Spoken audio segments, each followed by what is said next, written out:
Hey guys, thanks for tuning in. This is a past episode taken from my podcast. I'm slowly moving my entire episode library to YouTube. Now, just as a heads up, there's no editing on these. You may hear me out of breath, traffic going by, and occasionally me tripping. It's literally just me talking in my phone while I'm walking around my neighborhood at night like a crazy person. Wonder what the neighbors think of that. Anyway, the episode info can be found in the description. With all that said, enjoy the show. Thank you so much for listening. Please like and subscribe. What's up, podcast family? This is Tanner from TNManBaseballFan.com. I am actually in Walmart right now doing a little shopping. How you doing? Pretty excited for a couple reasons. Number one, because it is my son's birthday. He is 17 years old today, picking up in Edwards Hershey's Pie. And after I get this from Walmart, I'm going to go ahead and swing by Goodson's and pick up a chicken fried steak for my boy. And he will be one happy camper as he chows on that and then enjoys a nice long night of video game playing. So as for me, on the other hand, I'm going to be watching the World Series. So game one, Astros versus Nationals. Super excited about this, and I think game time is about 45 minutes or so, and very much so looking forward to it. But as always, I want to start off by talking some baseball cards. So that's what we always talk about, right? All right, I'm in my car here, and I'm going to be careful as I'm driving while I'm talking here, and forgive me for coming on here so much. I missed you guys. It's been a while. It's been like 18 hours since I've talked, and I gotta tell you something that's hilarious. Watching these people that are walking in the store kind of looking at me like I'm crazy because I'm kind of shouting into my phone here as I'm walking. But anyways, it's fun also because I'm watching these people, and there's like people all over walking around with Astros shirts on, and you can tell it's almost like kind of like Christmas. Just everybody recognizes this is kind of like a holiday, like a big event or something for us here in Houston. But anyway, so going to baseball cards, I was thinking about this quite a bit today. Just it's kind of to dovetail off of what we were talking about yesterday about cards of our childhood. And so the question I have for today is what part did baseball cards play in your childhood? And so I have a couple things to talk about. I don't think this is going to be a very long discussion, but maybe it will. I'm not sure. We'll see. We'll see how this plays out. But yeah, I remember like some fun times. Like when I was younger, my mom and dad actually owned a janitorial service in Fresno, California, and it was very unique. We were like, I lived a much different childhood than most other kids my age. I remember many nights where I would actually spend the night underneath like the desk at a bank teller or something, or in the office of a boardroom or something. And I'm fixing to pass up my restaurant here that I need to be at. But anyways, I'll just swing back around. So it's been a while since I've gone to this restaurant. Kind of excited. I'm getting a double cheeseburger myself, so pretty pumped. I'm not really. We don't really eat this kind of thing all that often. But anyway, so I remember sleeping very strange in very strange places all the time, and it's like a 9, 10, 11-year-old boy. I remember just how much of a strange sensation it was, but almost not strange because I didn't really know any better. But looking back, I'm thinking, yeah, it's kind of an odd deal, because we'd be out till like 12 or 2 in the morning, and so I'd have like a sleeping bag and sleep under there. But that was okay with me, and I'll tell you why. Like 100% okay with me. And I will go ahead and tell you why after I grab this chicken fried steak and double cheeseburger and a steak for my wife. And so hang tight 1 second. Okay, so I'm walking back out again.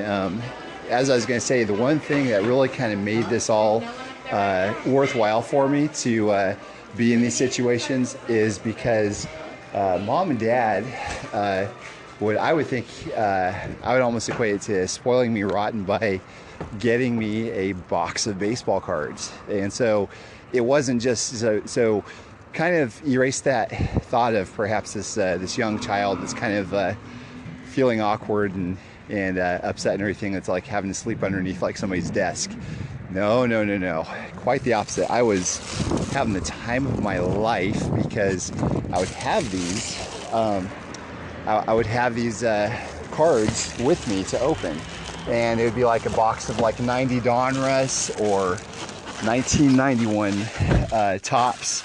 And to make matters better, sometimes I would have like the current Beckett magazine or Tough Stuff or whatever, and we didn't have we were not exactly drowning in money, so it didn't happen every single night, but every once in a while I'd be able to get an entire wax box myself, which, by the way, an entire box was like, oh man, that was like a jackpot thing there.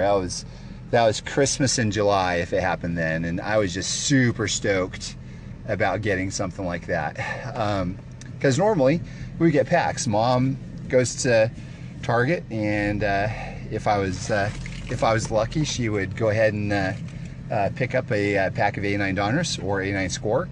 They're like 45 cents, so it's always something that was possible for us, for the most part. And it was just like, it was exciting. I'd be excited about Mom coming home with one pack, and you just think about that. Just try to visualize what the pack of A9 Donruss looks like. It's made of wax, of course. It's got the pink to blue to purple gradients. So you just you open it up, and then you have like the puzzle piece that comes out of the pack, which is like a piece of Warren Spahn, I think it was. You go through, you hope and pray for the rated rookie, or maybe the bonus MVP or Diamond King. Those are all so fun. It's just such good memories, and I love that stuff. And so to get excited over a pack of baseball cards like that, and then to extrapolate that out to actually have an entire box of 36 packs of baseball cards to yourself to open in. They cost, I think, probably $15 back then. Oh man, I was on cloud nine. I don't care if they had me sleep in the North Pole at that point without any jacket or whatever. That would have been just the greatest thing ever. So I was super excited about that. And I remember just even like a box of 1990 tops that they picked up for me from Costco. There's, as well as I do, there's nothing really in 1990 tops, but back then, going through each card one at a time, scanning them for any possible errors, and flipping them to the back and just reading intently the statistics and checking out two different players. Was Matt Williams or Carney Lansford better in '89? How many years has Nolan Ryan played? Why didn't he have a stat in 1967? What happened then? All these things came to my mind, and I just lived cardboard back then. And I think I really thank God for baseball cards back then, especially because they really helped me through some very difficult times in my childhood. And it was great. And so my folks were always wonderful to me. I mean, they were just the best parents ever. That was just the way that they kind of spoiled me, even though we didn't have a whole lot of money to go around. So it was such good memories that, without those cards though, sleeping in a bank or a meat warehouse or something may not be so good of memories to me. But because the baseball cards, they were the best times of my life almost back then. But anyway, so I remember also, in '92 we moved to Kansas, and let me tell y'all something. Like Fresno, California, and Kansas, wildly different from each other. Kansas was, we lived in a town named Robinson, and there's like a total of like maybe 250 people there, and I'll probably talk a little more about Robinson and its charm like in another podcast at some point, because it needs to not go away. I mean, for all I know, like 25 years from now, Robinson, Kansas might not even exist. That's how small it is, and last time I noticed, last time I saw the population, it was declining. But anyways, I remember my Little League team just going around and touring around all the other little towns, kind of like the barnstorming that would happen back in the 19th century for pro teams. You know, it's kind of a fun thing. But for us junior hires, you know, going from town to town all over the place over the course of an hour, wherever, and playing baseball games, we loved it. It was just so fun. And I remember, win or lose, I mean, we'd always find ourselves at Dairy Queen afterwards, and this is 1992, where those Olympic baseball cards came with ice cream. So you'd have like this mini helmet, and there'd be a scoop or two of ice cream inside that mini helmet, and they'd give you like a little pack of these baseball cards. And it was Dairy Queen baseball cards from '92, and I think there were, if I remember correctly, I think there was Will Clark, Mark McGuire, Jason Giambi. Maybe there was no more Garcia Parra. I didn't know who that was back then. I didn't even know who Giambi was back then, really. It was like Will Clark, Mark McGuire, probably Barry Larkin was in there. Barry Larkin, he's obviously the you know, Hall of Fame stud right now. But back then, you know, I didn't really think much about him. I just thought of him just as you know, just some Reds player, you know. But yeah, so different times for sure. But it was such a fun memory there as well. There's just so many things I remember in my childhood as far as that I can mark with baseball cards and what's happened with them. I remember when my cat died, you know, my mom and dad, to help console me, they bought me a box of 1990 Donruss, and I remember just how, you know, Christmas was with the 1991 Donruss cards, and remembering that Series 1 was blue and Series 2 was green, and I wondered why there wasn't a regular Canseco in the 91 Series 1. You know, it's funny. There's so many memories in my childhood that have so much more depth to me because of these baseball cards I zeroed in on so intently and I remember so well. I remember when we moved into the first house that my mom and dad bought, because there was a box of 1989 Topps in my lap and a few packs of 8 Men Out. You know, I remember opening up the box at our kitchen table with my Uncle Jeff sitting there as well, and I remember how much I loved the 89 Topps Future Stars, the Gary Sheffield, the Greg Jeffries, just how graphically speaking I thought they were just the coolest thing ever and loved how they looked. Yeah, so I mean, I could just go on and on. I even remember being in a baseball card shop and really kind of almost agonizing over what I should do with my money. I had $18 burning a hole in my pocket, and turned out that's what I could get a 1990 Fleer box for. And I remember me and my dad were there, you know, one day in 1990 at this baseball card shop. It wasn't the normal one that I used to go to. I think it was, y'all, this is hilarious. Like, I'm looking forward, and there's like a Walgreens in front of us, and like it literally looks like it's Washington Nationals mini stadium. That's hilarious. I've seen them in memes, but that's pretty great. Sorry, I'm going a little off track here, but anyway, yeah, I remember just kind of, it wasn't the baseball card shop that I used to go to. Like, we would go to the bullpen every single Saturday, and that was the thing I lived for. But we went to a different baseball card shop in Fresno. It's called like Bases Loaded, perhaps, or maybe it was Massetti's. I don't remember which one.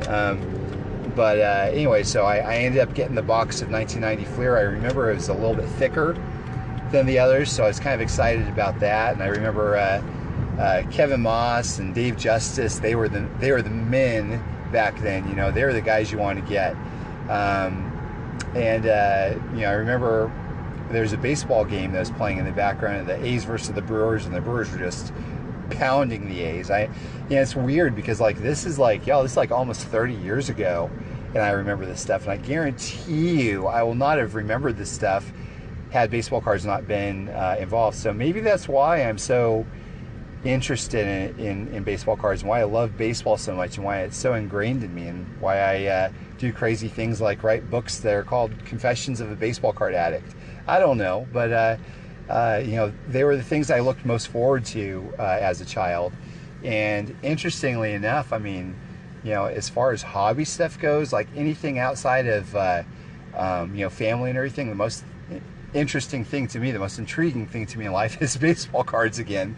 And I don't know, I think it's just always going to be that way for me. So let me know if you have any questions on this. I'm going to be pulling up back to home after we get through this traffic, and I got to focus, I suppose, on driving. But anyways, yeah, like I said, man, in the last couple podcasts, thank you so much for tuning in. I really look forward to hearing your feedback. If you have any questions or suggestions at all, feel free to write me, tanmanbaseballfan@gmail.com, or on anchor.com or FM, whatever this is. There's like a little voice message thing that you can leave me. Do that. I mean, I love that stuff. Twitter @tanmanbbfan. Check me out on YouTube also, youtube.com/tanmanbaseballfan. I am like way accessible, so yeah, I'm always out there online. My main job has me chained to a desk, so to speak. I actually do websites for a living on my own. I've been doing that for about 20 years, so I'm always online, and I'm always looking forward to helping out folks and answering questions, so hit me up. And last but not least, like I said, check out my book, Confessions of a Baseball Card Addict, available on Amazon. Thank you guys. Enjoy the World Series, and go Astros.